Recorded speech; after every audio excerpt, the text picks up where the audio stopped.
Assalamualaikum warahmatullahi wabarakatuh. Masih bersama channel Jejak Si Gondrong ya. Tapi di sini saya akan ngobrol sama sesepuh yang ada di Kalsel. Benar, ada di Kalsel. Ini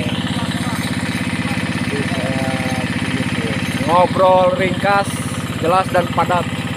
Gimana sih suasana alam kita, terus kisah-kisah kita kerja di eksplorasi batubara dan suasana alamnya yang begitu wow dan mencekam.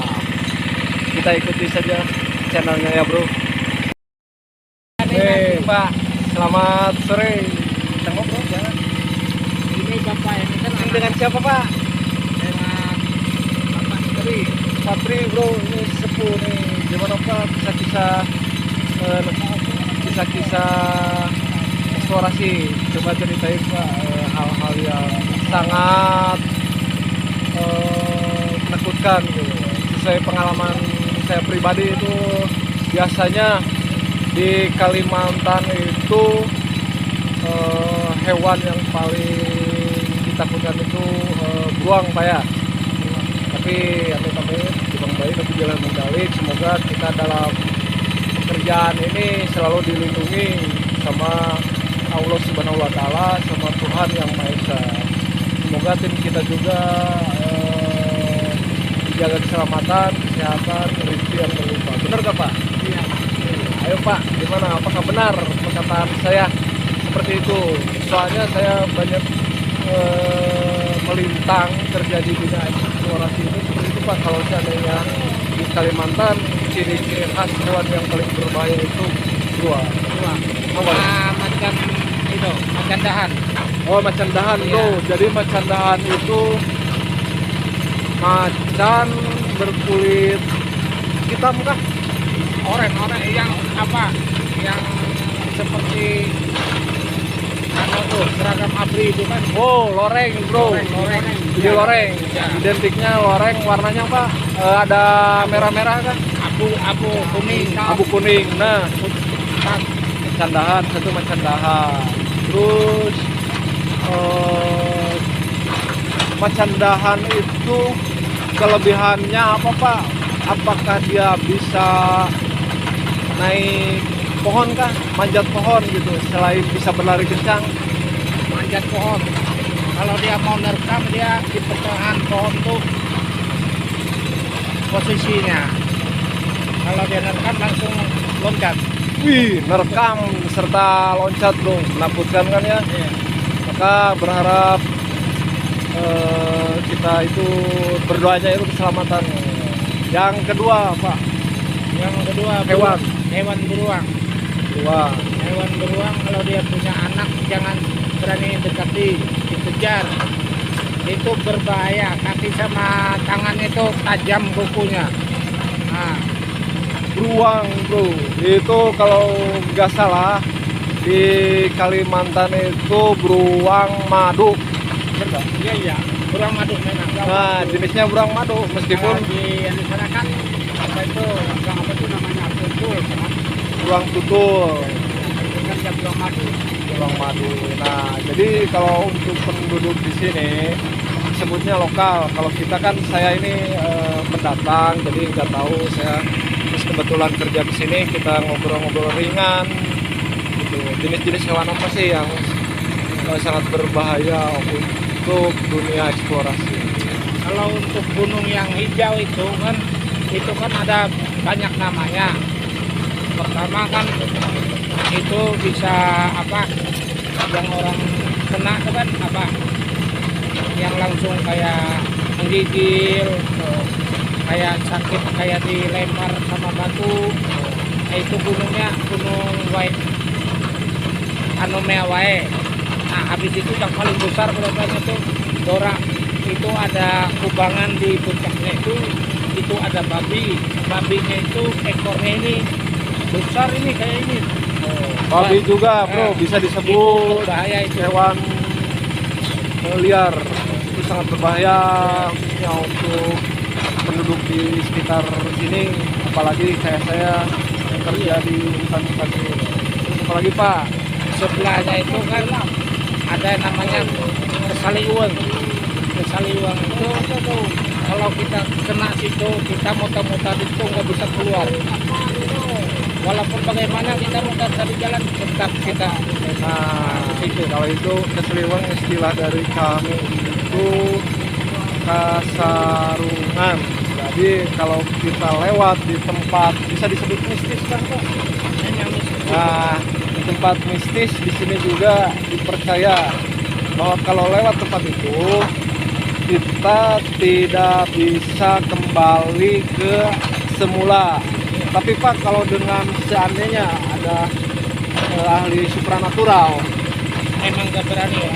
nah kejadian yang unik, ada ahli spiritual di sini pun nggak tahu. Makanya setiap ada eksplorasi pasti ada didampingi oleh orang penduduk asli yang tahu situasi tempat titik yang berbahaya, baik dari hewan, terus yang halus, maaf, yang nggak tampak gitu.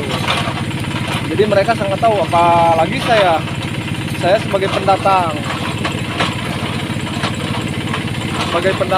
Jadi kita hormatlah setidaknya sama orang-orang pribumi, di mana orang pribumi ini bisa menuntun di mana titik-titik yang sangat rawan dari ancaman hewan dan ancaman makhluk halus. Meskipun makhluk halus itu ciptaan Tuhan, tapi orang-orang asli di sini saya yakin dia bisa mengendalikan semuanya.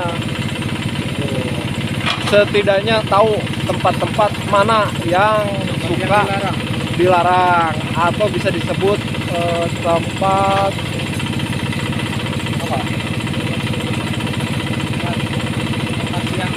Tempat yang berbahaya untuk dikunjungi. Gak usah disebutin ya, soalnya saya lagi di hutan itu. Gitu. Pokoknya mah off the record ya, jadi tempat yang ya seperti itulah. Terus Pak, untuk hewan yang lainnya nih, tadi kan ada macan, terus beruang madu, terus babi. Selanjutnya Pak, Kalau di sini kalau untuk keluarnya nggak berbahaya. Nah itu aja. Sama buayanya nggak buaya. Nggak Ya. pernah terkam orang. buaya masih ada ya banyak. Aman kalau di sini. Begitupun kejadian nantilah.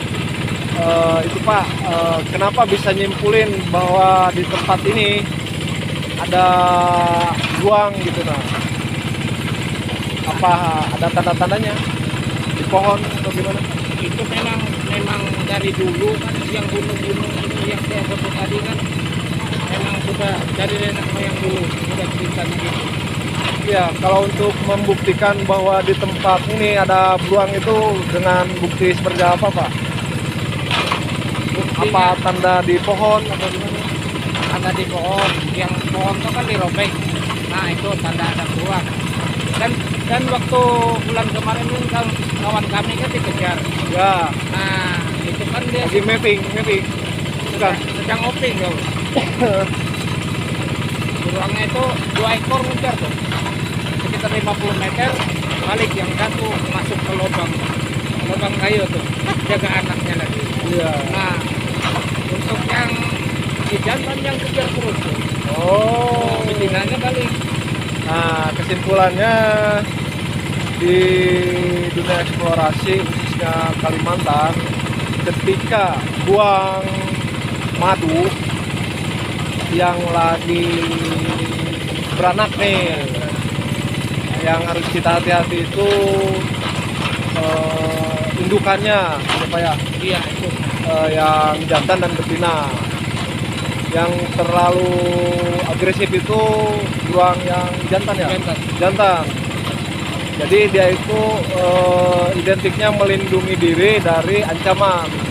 Jadi beruang jantanlah yang selalu mengejar. Makanya dari kejadian seperti itu diharap Pak cara untuk menghindari.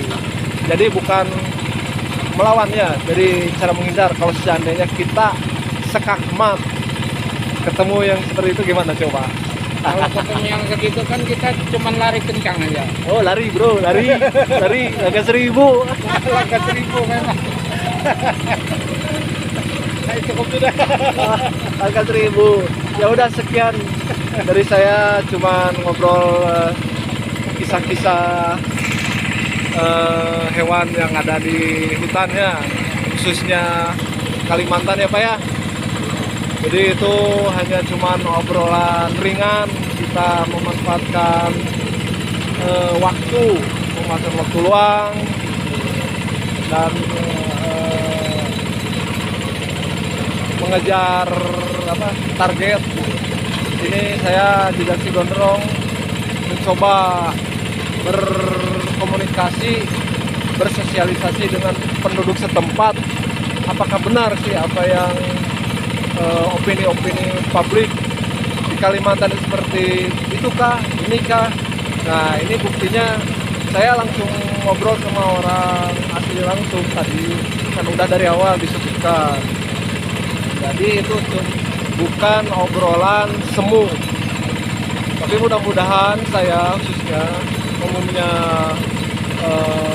bapak-bapak di sini, penduduk di sini berharap menitipkan bagi para pendatang yang pertama itu jangan sompral, apalagi kita ada tempat-tempat khusus, tempat khusus yang halus itu pasti ada. Jadi tidak harus waspada. Yang ketiganya kita harus mempelajari di mana alam yang akan kita jelajah. Setidaknya kita bersosialisasilah dengan penduduk setempat, karena penduduk setempat itu tahu gimana posisi situasi. Nah dari situlah kita ambil kesimpulan. Yang pertama kita sebelum kerja itu berdoa dan minta keselamatan, ya kan Pak ya, pada Tuhan Yang Maha Esa. Yang keduanya berbaik-baiklah dengan alam, apalagi dengan hewan-hewan alam. Insya Allah kita dengan cara menghormati seperti itu, kita ada di jalan rahmatan lil alamin. Karena kita di sini niatnya bukan untuk mengganggu mereka, karena niatnya saya semua di sini tujuannya para pencari kerja.